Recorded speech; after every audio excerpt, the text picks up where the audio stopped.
पूज्य श्रद्धेय गुरुदेव, केवल भगवान भारत में ही जन्म लेते हैं, ऐसा क्यों? कृपया स्पष्ट करें। ॐ या देवी सर्वभूतेषु शान्तिरूपेण संस्थिता नमस्तस्यै नमस्तस्यै नमस्तस्यै नमो नमः। ॐ शान्ति शान्ति शान्ति ओम। देखिए, भगवान शब्द पर लोगों को विचार करना चाहिए। भगवान का क्या मतलब है? जो व्यक्ति समाज का अनुकरणीय बन जाए, मिसाल बन जाए, उदाहरण बन जाए, जिसमें अच्छाइयों का अधिक विकास किया हो, जिसके जीवन से दुर्गुण का निवारण किया गया हो, सद्गुणों की वृद्धि की गई हो, जो मानव समाज के लिए एक आदर्श की स्थापना करके जाता हो, अनुशासनबद्ध जीवन जी करके दूसरे को अनुशासनबद्ध जीवन की शिक्षा देता हो, उसे आदर के लिए, सम्मान के लिए विशेष रूप से भगवान कह दिया जाता है, भगवान कह दिया जाता है। और ऐसा कोई बात नहीं है कि भगवान केवल भारत में ही पैदा होता हो। भगवान मतलब श्रेष्ठ गुणों से युक्त इंसान संसार के किसी भी कोने में हो सकता है, और उसके भक्त लोग उसको आदर और सम्मान की दृष्टि से उसको भगवान या भगवान कह सकते हैं। इसका भारत से ही संबंध नहीं, पर विशेष करके जितने भगवानों का अवतार माना जाता है, भगवान जिसे कहते हैं, वह अधिकतर करके भारत में उत्पन्न हुए हैं, भारत में जन्म लिए हैं। ऐसा क्यों? इस पर बहुत गहराई से विचार करने की आवश्यकता है। यह भारत ही एक ऐसा विश्व में ऐसा देश है जहाँ सबसे अधिक शांति की खोज की गई, अध्यात्म की खोज की गई, तो वह केवल भारत भूमि ही है। विश्व के हर देश से शांति के लिए कोई आया तो सिर्फ भारत में आया। भारत का कोई व्यक्ति शांति के लिए किसी देश में कभी भी नहीं गया, न आज, न भविष्य में, न भूत में।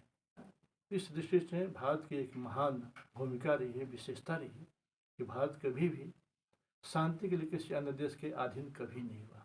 भारत कभी भी शांति के लिए किसी देश का गुलाम नहीं हुआ जाए, बल्कि पूरा विश्व शांति की तलाश में, शांति की प्राप्ति के लिए केवल भारत में आता रहा। आज भी आ रहे हैं, भविष्य में भी आते रहेंगे, क्योंकि अध्यात्म की पृष्ठभूमि, अध्यात्म की अनुसंधान भूमि, अध्यात्म की रिसर्च केंद्र केवल भारत था, भारत ही है, आज भी भारत है। इसलिए सबसे अधिक यहाँ महत्वपूर्ण बात है कि जिसकी खोज की जाती है उसकी प्राप्ति होती है, जिसको ढूंढा जाता है वही मिलता है।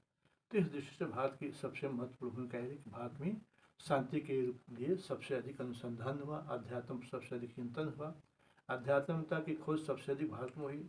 इसलिए भारत में इस पर सफलता मिली। भारत को हमेशा महापुरुषों का नगरी कहा गया।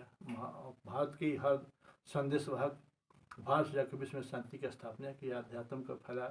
भारत के ऋषि मुनियों के द्वारा बसाया हुआ पूरा संसार में जितने भी बड़े बड़े क्षेत्र हैं, बड़े बड़े स्थान हैं, वह जैसे जापान है, महर्षि जयमुनि के बसाया हुआ है।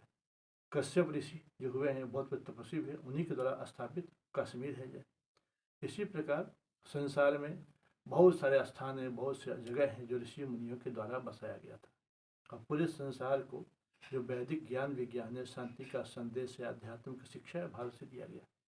तो जहाँ पर खोज होती है वहीं पर प्राप्ति भी होती है। यदि खोज होता है भारत में तो प्राप्ति हो अमेरिका में, ऐसा नहीं हो सकता। भारत में खोज होगा तो भारत में उसकी प्राप्ति भी होगी। जो सुई खोया हो मकान के अंदर, ढूंढा जाएगा मैदान दिल्ली में जाकर खोजा तो कभी नहीं मिलेगी सुई। जो इसलिए जो चीज़ जहाँ है उसको वहीं खोजेंगे तो प्राप्त होगा। गाय का दूध कहाँ होता है? गाय के स्तन में। पर कोई जा करके झरने के पास ढूंढे तो कभी भी नहीं मिलेगा उसको, पूरा जीवन बीत जाए ढूंढते ढूंढते कभी उसको दूध झरने से नहीं मिलेगा। और गाय के भी शरीर में स्तन को छोड़ दिया जाए, उसकी पूँछों से, सींग से कितना भी आदमी प्रयास करे, कभी दूध निकलेगा नहीं।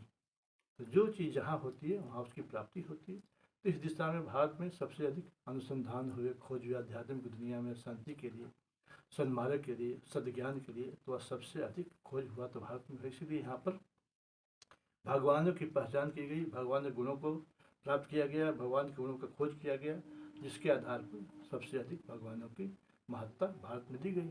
और भारत के देश में भगवानों का संदेश माना गया, अपनाया गया, और भगवान को सम्मान मिला।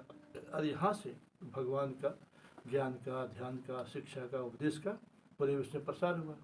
भारत की ही अनमोल निधि है महाभारत से निकली हुई गीता, जिसका पूरा संसार गीता को स्वीकार करता है, आज मानता है। 5000 से अधिक भाषाओं में विश्व में जो गीता का प्रचार प्रसार हुआ, प्रकाशन हुआ है। और आज भी सबसे अधिक यदि कोई गीता का प्रचारक देश है तो भारत है, जहाँ 2 करोड़ से अधिक प्रतियां हर साल छप करके पूरे में बांटी जाती है इस्कान के द्वारा जाए। इसलिए भारत की कहाँ जहाँ तक बात है केवल भारत में ही पैदाइश क्यों होती है, तो इसका यही उत्तर है कि भारत भी शांति दूत का हमेशा केंद्र रहा, अध्यात्म का केंद्र रहा, चिंतन का केंद्र रहा, ध्यान का केंद्र रहा, शिक्षा और संस्कृति का केंद्र रहा, चरित्र व्यक्तित्व के निर्माण का हमेशा से केंद्र रहा। अब विश्व के हर प्रकार के लोग शिक्षा लेने के लिए भारत में आते जाते रहे। यहाँ पर बड़े बड़े प्राचीन विश्वविद्यालय रहे, रिसर्च सेंटर रहे, और वहाँ पर हर प्रकार के वैज्ञानिक, आध्यात्मिक, भौतिक रिसर्च होता रहा, खोज होता रहा, अनुसंधान होता है। इसके भारत भूमि की अत्यंत महत्ता है, अत्यंत महिमा है। इसलिए यहाँ पर जो भी अच्छाई फैली संसार में भारत से लेकर के ले जाया गया, और भारत से लेकर के अच्छाइयों को फैलाया गया पूरे संसार में। सदाचार का पाठ भी सीखने के लिए ईसा मसीह को बनारस में आकर के 10 साल सदाचार के जीवन बिताना पड़ा। यहाँ से जाकर के उन्होंने साधनी का सदाचार का अपने यरूशलेम में प्रचार प्रसार किया।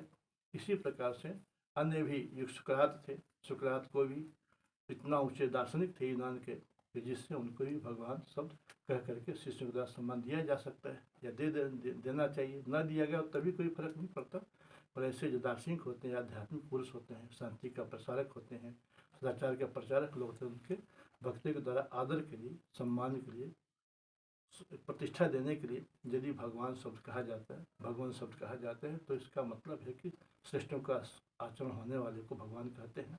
पर परमात्मा अलग है। परमात्मा एक था, एक है और एक ही रहता है। परमात्मा 2, 4, 10, 20 हजार कभी भी नहीं हो सकते, इसलिए परमात्मा अलग है और भगवान शब्द भगवान का समानार्थ है, वह अलग है। इसलिए भारत भूमि ही सभी श्रेष्ठताओं की जननी है। यहीं से संस्कृत भाषा देव भाषा थी, और संस्कृत भाषा सब भाषा निकली है, और यहीं से पूरा भारतीय संस्कृति का जो खजाना है, जो भंडार है, जो कोष है, वह संस्कृत दैवी वाणी भारत से ही आई है। वेदों का प्रचार प्रसार का शुरुआत केंद्र भी, बीज स्थान भी भारत ही रहा है। इसलिए भारत की भूमिका, भारत की महिमा अपने आप में बहुत महत्वपूर्ण है, अद्वितीय है। इसलिए भारत की महिमा है, और भारत में महापुरुषों का निर्माण होता है। महापुरुष शिक्षा की भूमि भारत में होती है। भारत से क्षेत्र की नैतिकता की आध्यात्मिक शिक्षा दी जाती है। इसलिए भारत भूमि में अधिकतर भगवानों का प्राकट्य हुआ है, उत्पत्ति हुई है।